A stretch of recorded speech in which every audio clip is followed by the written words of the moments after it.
इन दो तस्वीरों को गौर से देखें।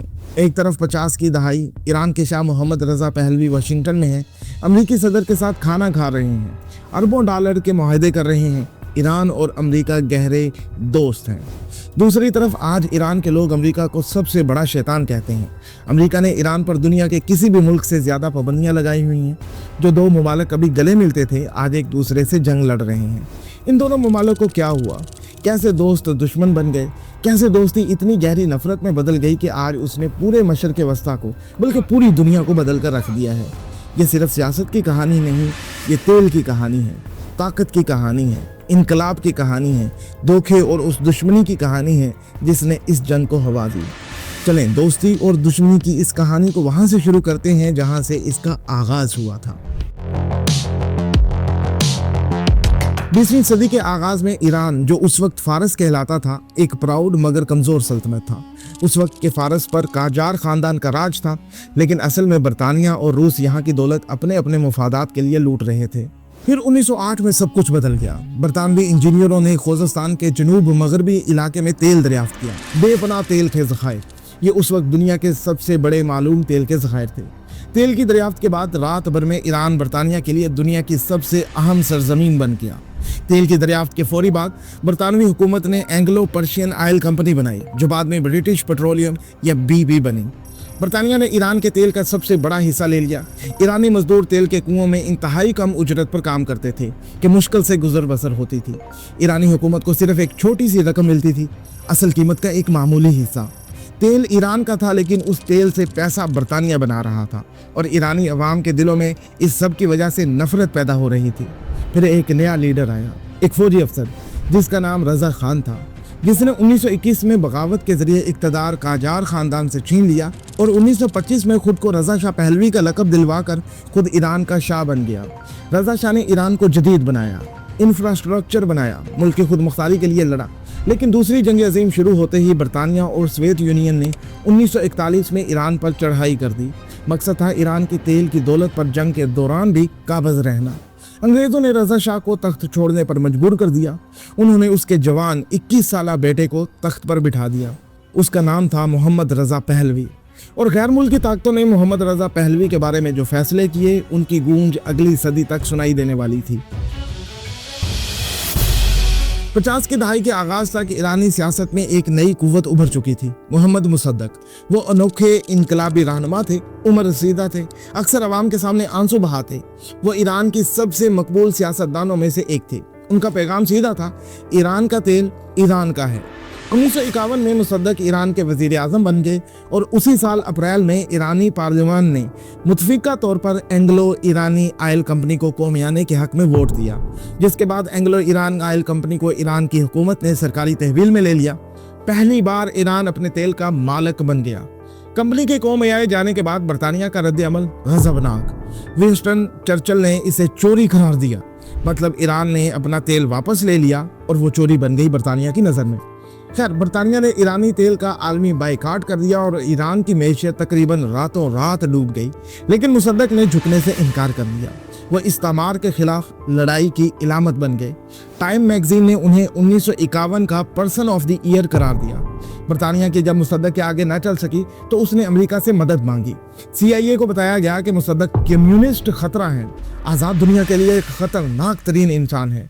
हकीकत में दरअसल वो एक कौम परस्त थे जो अपने लोगों के लिए मुल्क के वसाइल चाहते थे, लेकिन सर जंग की बयानबाजी ने अपना काम कर दिया। अगस्त 1953 में CIA और MI6 ने ऑपरेशन एबजेक्स का आगाज़ किया। बरतानवी से ऑपरेशन बूट का नाम देते हैं। अमरीकी और बरतानवी इंटेलिजेंस एजेंसियों ने ईरानी एजेंटों को पैसे दिए, फौजी अफसरों को रिश्वत दी और तेहरान की सड़कों पर अफरा तफरी फैला दी। चूँकि बरतानिया के ईरानी तेल के बाइकाट के बाद ईरान की मैशत बदतरी का शिकार थी, लिहाजा लोगों ने एहतजाज शुरू कर दिया। चंद दिनों में मुसद्दक की हुकूमत गिर गई।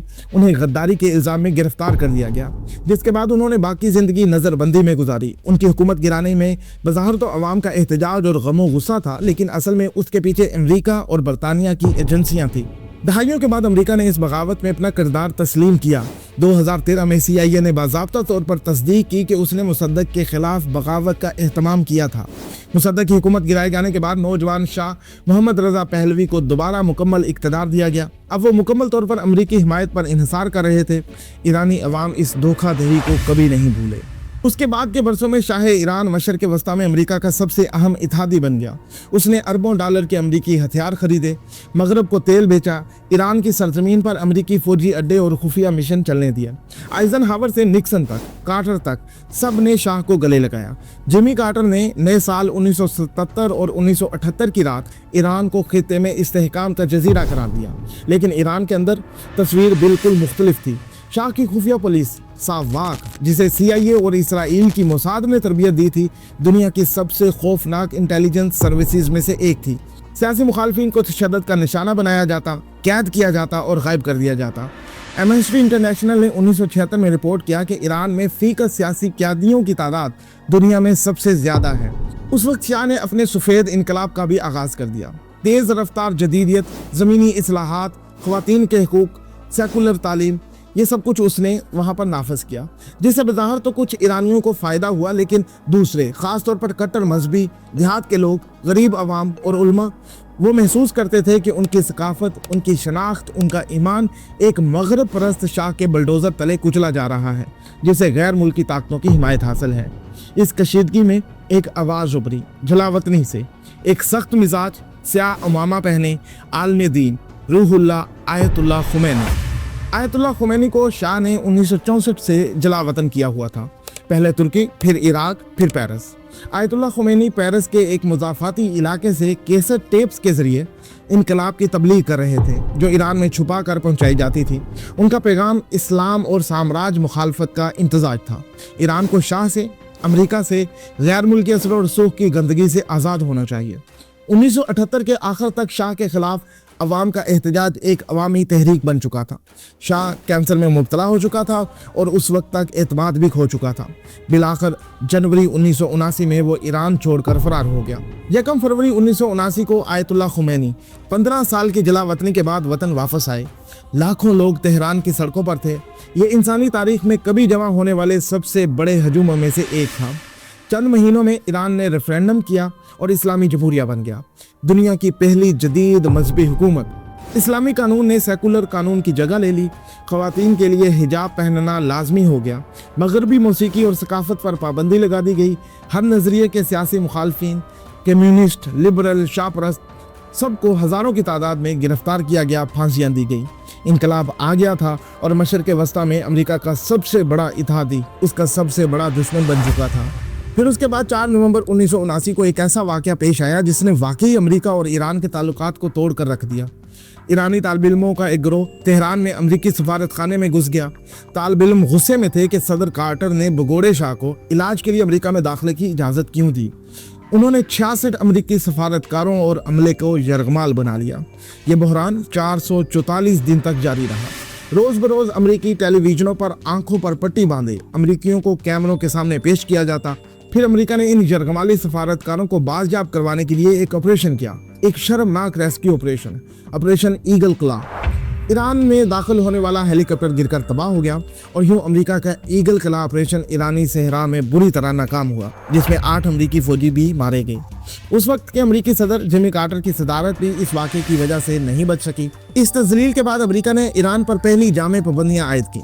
ईरान के अरबों डॉलर के असासे मंजमद कर दिए और तजारत बंद कर दी। यरगमाली आखिरकार 20 जनवरी 1981 को, बिल्कुल उसी लम्हे जब रोनाल्ड रेगन हलफ उठा रहे थे, रिहा हुए। अमेरिका में इसे ईरान की आखिरी तज़लील का अमल समझा गया। सफारती ताल्लुकात मुनक़ता कर दिए गए। अमेरिका और ईरान के दरमियान तब से कोई बाज़ाब्ता सफारती राब्ता नहीं। ये 4 दहाइयों से ज़्यादा पहले की बात है और ये ताल्लुक कभी भी बहाल नहीं हुआ। सितंबर 1980 में इराक के आमर सद्दाम हुसैन ने ईरान की इनकलाबी अफरा-तफरी को भांपते हुए ईरान पर हमला कर दिया। जो जंग उसके बाद छिड़ी वो 8 साल तक जारी रही। 20वीं सदी की सबसे तवील रवायती जंग। 10 लाख से ज़्यादा लोग इस इराक ईरान जंग में मारे गए। अमेरिका ने खामोशी से इराक की मदद की, इस खौफ से कि ईरान की फतह खुमैनी के इनकलाब को पूरे मशरक़ वस्ता में न फैला दे। उसने सद्दाम को ईरानी फौजियों की पोजीशन की सैटेलाइट तस्वीर फराहम की, केमियाई हथियारों के अज्जा सप्लाई करने में मदद की और इराक की मेशत को अरबों डॉलर के कर्जों से सहारा दिया। ईरान इराक जंग ईरान के लिए एक कौमी सानहा थी। हजारों नौजवान ईरानी मारे गए, मुल्क की मेशत तबाह हो गई। जंग 1988 में बेनतीजा खत्म हुई, लेकिन इसने ईरान के इस यकीन को भी पुख्ता कर दिया कि अमेरिका सिर्फ एक मुखालिफ नहीं, वो एक फाल दुश्मन है जो ईरान के दुश्मनों को तबाहकुन हथियार देने के लिए तैयार है। अब ईरान को यह तो वाज़े हो गया था कि अमेरिका देर सवेर उस पर हमला जरूर कर देगा। 1980 और 90 की दहाइयों में ईरान ने वो बनाना शुरू किया जो उसका सबसे ताकतवर स्ट्रेटजिक हथियार बना। एटम बम नहीं, बल्कि एक नेटवर्क। इसे महवर मुज़ाहमत कहा जाता है, एक्सिस ऑफ रेजिस्टेंस। ईरान ने लबनान में हिजबुल्लाह को पैसे और असला दिया, जो एक मलेशिया से बढ़कर दुनिया की सबसे ताकतवर गैर सरकारी फौजी कुव्वत बन गई। गजा में हमास और इस्लामी जहाद को सहारा दिया। इराक में शिया मलेशियाई पाली। यमन में हफ्सी तहरीक को तकवीत दी। ख्याल ये था कि अगर ईरान अमेरिका और इसराइल को बराह रास्त नहीं हरा सकता तो उन्हें चारों तरफ से ऐसी कुव्वतों से घेर लो जो उनका आहिस्ता आहिस्ता कई महाजों पर ईरान के कम से कम खर्चे पर खून बहाती रहीं। ईरान के सरकारी नज़रिए में अमेरिका और इसराइल अब सिर्फ सियासी हरीफ नहीं, वह इस्लाम और इंसाफ के वजूदी दुश्मन बन चुके थे। अमेरिका मुर्दाबाद और इसराइल मुर्दाबाद सिर्फ नारे नहीं, जुमे की नमाज में दोहराए जाने लगे, सरकारी इमारतों पर लिखे गए, यहाँ तक कि स्कूलों में पढ़ाए जाने लगे। अमेरिका ने मजीद पाबंदियों, मजीद दबाव, मजीद तन्हाई से जवाब दिया, लेकिन महवर मज़ाहमत यानी एक्सिस ऑफ रेजिस्टेंस बढ़ता चला गया। ईरान ने साथ ही जोहरी टेक्नोलॉजी की तरफ भी नजरें गाड़ दी। ईरान कहता रहा कि यह पुरअमन जोहरी तवानाई के हसूल के लिए है, लेकिन अमेरिका और इसराइल इसे जोहरी हथियारों की तैयारी कहते रहे। फिर 2015 में कुछ गैर मामूली हुआ। खुफिया मुज़ाकरात के बरसों बाद अमेरिका, ईरान और 5 दीगर आलमी ताकतों ने joint comprehensive plan of action Iran जोहरी माहदे पर दस्तखत किए। इस माहदे के तहत ईरान ने अपने जोहरी प्रोग्राम को नुमाया तौर पर महदूद करने पर इत्फाक किया। यूरेनियम अफजूदगी में कमी, सख्त मुआयने भी कबूल किए और बदले में उससे कुछ इक्तसादी पाबंदियां हटाने का वादा किया गया। ये मुकम्मल मामूल पर वापसी तो नहीं थी, लेकिन ये 1979 के बाद दोनों मुमालिक के दरमियान सबसे अहम सफारती पेशरफ्त थी। ईरान के सदर हसन रूहानी ने इसे एक नए बाब का आगाज कहा। एतदाल पसंद ईरानी सड़कों पर खुशियां मना रहे थे। यूरोप की कंपनियां भी तेहरान में वापस आने के बारे में सोचने लगीं। एक मुख्तसिर लम्हे के लिए उम्मीद थी। फिर डोनाल्ड ट्रंप आ गया। ट्रंप ने ईरान जोहरी मुआहदे को तारीख का बदतरीन मुआहदा कहा। मई 2018 में उसने अमेरिका को मुआहदे से निकाल लिया और पहले से भी सख्त पाबंदियां ईरान पर आयद कर दी। ईरान की मईशत तबाह हो गई। ईरानी रियाल ने अपनी 60% कीमत खो दी। महंगाई आसमान को छूने लगी। वो मुख्तसिर सी रोशनी जो 2015 में कायम हुई थी बुझ गई। फिर जनवरी 2020 में ट्रंप ने जनरल कासम सुलेमानी के का हुक्म दिया, जो ईरान की कुदस फोर्स के सरबराह, महवर मुज़ाहमत के मामार, मशरक़ वस्ता की सबसे ताकतवर फौजी शख्सियात में से एक थे। सुलेमानी बगदाद हवाई अड्डे पर अमेरिकी ड्रोन हमले में मारे गए। ईरान ने 3 दिन का कौमी सोग मनाया। उनके जनाजे में लाखों लोग शरीक हुए। तारीख के सबसे बड़े जनाजों में से एक जनाजा उनका हुआ। ईरान ने बदला लेने का ऐलान किया। इराक में अमेरिकी अड्डों पर बैलिस्टिक मिसाइल बदले के तौर पर दागे गए, जिसमें 100 से ज्यादा अमेरिकी फौजी जख्मी हुए। दोनों मुमालिक 1979 के बाद किसी भी लम्हे इस वक्त खुली जंग के करीब थे। फिर आया 7 अक्टूबर 2023। हमास ने इसराइल पर सबसे मोहलक हमला किया। तकरीबन 1200 इसराइली मारे गए, 250 यरगमाली बनाए गए। ईरान ने खुलकर खुशी मनाई। सीनियर ईरानी ओहदेदारों ने हमास के हमले को बड़ी फतह करार दिया। इसराइल ने गजा में तबाहकुन फौजी मुहिम शुरू की। 1 साल के अंदर गजा में हलाकतों की तादाद 40,000 से तजावुज़ कर गई, जिनमें अक्सरियत आम शहरियों की थी। ईरान के प्रोक्सी पूरे खिते में सरगर्म हो गए। हिजबुल्लाह ने शुमाली इसराइल पर हज़ारों राकेट दागे। यमन में हफ्सी अफवाज ने बहरा अहमर में तजारती जहाज़ों पर हमले किए। इराक और शाम में ईरान की हिमायत याफ्ता मलेशियाओं ने 150 से ज्यादा बार अमरीकी फौजियों पर हमला किया। फिर उसके बाद अप्रैल 2024 में दमिश्क में ईरानी सफारत खाने पर हमले के बाद ईरान ने तारीख में पहली बार इसराइल पर बराह रास्त हमला किया। 300 से ज्यादा ड्रोन और मिसाइल इसराइल पर दागे गए। इसराइल ने अमरीकी और बरतानवी मदद से कुछ को रोक लिया, कुछ वहां पर हिट करने में कामयाब हुए। पूरा खिता आग में जल रहा था और अमेरिका मुकम्मल तौर पर इसराइल के साथ खड़ा था। फिर जून 2025 पे इसराइल ने ऑपरेशन राइजिंग लायन शुरू किया। ईरान के फौजी इंफ्रास्ट्रक्चर, फ़ज़ाई दिफाई और मिसाइल सलाहियतों को निशाना बनाने वाला एक बड़ा फ़ज़ाई हमला। 12 दिनों की शदीद बमबारी में इसराइल ने ईरान की जवाबी सलाहियत को नुमाया तौर पर कमज़ोर कर दिया। ईरान ने जवाबी हमले किए, ताकतवर हमले किए, मगर फिर भी वो कमज़ोर हो चुका था। फिर अमेरिका ने भी बराह रास्त इस तनाज़े में कदम रखा। अमेरिकी B-2 स्टील्थ बमबार जंग में अब तक इस्तेमाल किए गए सबसे बड़े रवायती बमों के साथ मैसिव आर्डिनेंस पेनिट्रेटर्स के जरिए ईरान की बुनियादी जौहरी अफसुदगी की जगहों पर बरसाए गए। फर्दू, नतंस, इस्फहान, जमीन के अंदर गहरी दबी ये तंसीबात बुरी तरह तबाह हो गई। ये ईरान के खिलाफ अमेरिका की तारीख का सबसे बड़ा बराह रास्त फौजी इकदाम था। ईरान के जौहरी प्रोग्राम का सवाल जो दहाइयों से जेर बहस था, कम से कम आर्जी तौर पर ताकत के जरिए से हल कर दिया गया था। फिर उसके बाद एक दूसरे के खिलाफ बयानात दिए जाते रहे, एक दूसरे के खिलाफ जंग का माहौल बना रहा, लेकिन उसके साथ साथ मुज़ाकरात भी होते रहे और मुज़ाकरात से पूरी दुनिया को उम्मीद भी वाबस्ता थी। लेकिन इन सब के साथ साथ ईरान के अंदर भी कुछ उतना ही अहम हो रहा था। ईरानी अवाम जो दहाइयों की इक्तसादी मुसीबत, तन्हाई और दबाव की वजह से थक चुके थे, 2022 से एहतजाज कर रहे थे। फिर उसके बाद 2025 और इस साल 2026 में जब पाबंदियां पहले से ज़्यादा डस रही थी और फौजी हमलों ने हुकूमत की कमज़ोरी को ज़ाहिर कर दिया था, एहतजाज और तेज़ हो गए। मुआशी सूरत हाल पर ये एहतजाज शुरू हुए। ईरानियों ने न सिर्फ इक्तसादी तंगी के खिलाफ नारे लगाने शुरू किए, बल्कि पूरे निज़ाम के खिलाफ, सुप्रीम लीडर के खिलाफ, इनकलाबी गार्ड्स के खिलाफ और उस नजरिए के खिलाफ जो 1979 से उन पर मुसल्लत था, एहतजाज शुरू कर दिया। खामनाई और ईरान का कहना था ये सब कसूर अमेरिका का है, इसराइल का है, गैर मुल्की साजिशों का है। ईरान की इस बात में वजन भी था, क्योंकि जिस तरह अमेरिका ने बार बार मुज़ाकरात में धोखा दिया, ईरान के दुश्मन सद्दाम हुसैन की मदद की थी और उससे भी कबल मुसद्दक की हुकूमत का तख्ता उल्टा था, इस सब से ये बात तो वाज़ेह थी कि ईरान में एहतजाज को बाहर से हवा मिल रही थी। ईरान के एहतजाज को जवाब बनाकर अमेरिका ने ईरान पर हमला कर दिया। एक हैरान कुन चीज़ के सदर ट्रंप ने फौजी हमलों का हुक्म देते हुए भी ईरानी के लिए मदद की पेशकश की।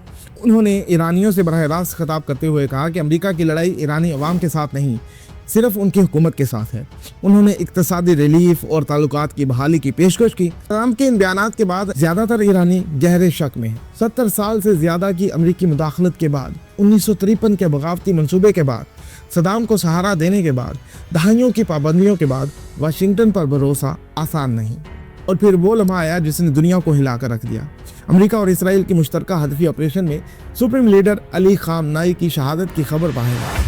खामनाई जो 1999 से मुतल्लक इक़्तिदार के साथ ईरान के ऊपर हुक्मरानी कर रहे थे, हर मुहाजराई का चेहरा थे, हर जोहरी मामलात के पीछे उनकी रूह थी, हर प्रॉक्सी जंग के पीछे उनका हाथ था, जो हुर्रियत की पहचान भी थे, जो किसी मसलहत के तहत भी बातिल की इताअत से इनकारी थे, जो आज के दौर में इस्तेमार के खिलाफ लड़ाई की सबसे बड़ी शख्सियत थी, वो शहीद हो गए।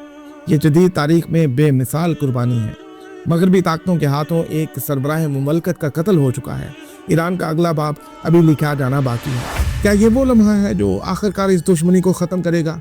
मेरी नज़र में ये लम्हा किसी बड़ी आग की चिंगारी बन सकता है। अमेरिका और ईरान की कहानी इस बारे में है कि जब बड़ी ताकतें छोटी कौमों को शतरंज की बसात के मोहरे समझती हैं तो क्या होता है। जब तेल इंसानी वकार से ज़्यादा अहम हो जाता है, जब कलील मुद्दती हिकमत अमली देर पा तबाही पैदा करती है। 1953 में CIA ने ईरान के मुंतखब वज़ीर आज़म को हटाया। 1979 में ईरान ने अमेरिका को 444 दिन तक जलील किया। इन दो वाक़यात ने 26 साल पहले उसकी बुनियाद रखी जो आज हम देख रहे हैं। खुद ईरानी अवाम, शायर, इंजीनियर, माएँ और बाप जिन्होंने इसमें से किसी चीज़ को वोट नहीं दिया, उन्होंने सबसे बड़ी कीमत चुकाई। तारीख शाज़ व नादर साफ सुथरे इंजाम पेश करती है, लेकिन वो हमेशा सबक देती है। इक़्तिदार में बैठे लोग उन्हें सीखने का इंतखाब करते हैं या नहीं, ये वो सवाल है जो आगे का रास्ता तय करेगा। देखने का शुक्रिया। अगर इस वीडियो ने आपको इस तनाज़े को बेहतर समझने में मदद की है तो इसे शेयर कीजिए, क्योंकि ये कहानी अहमियत रखती है।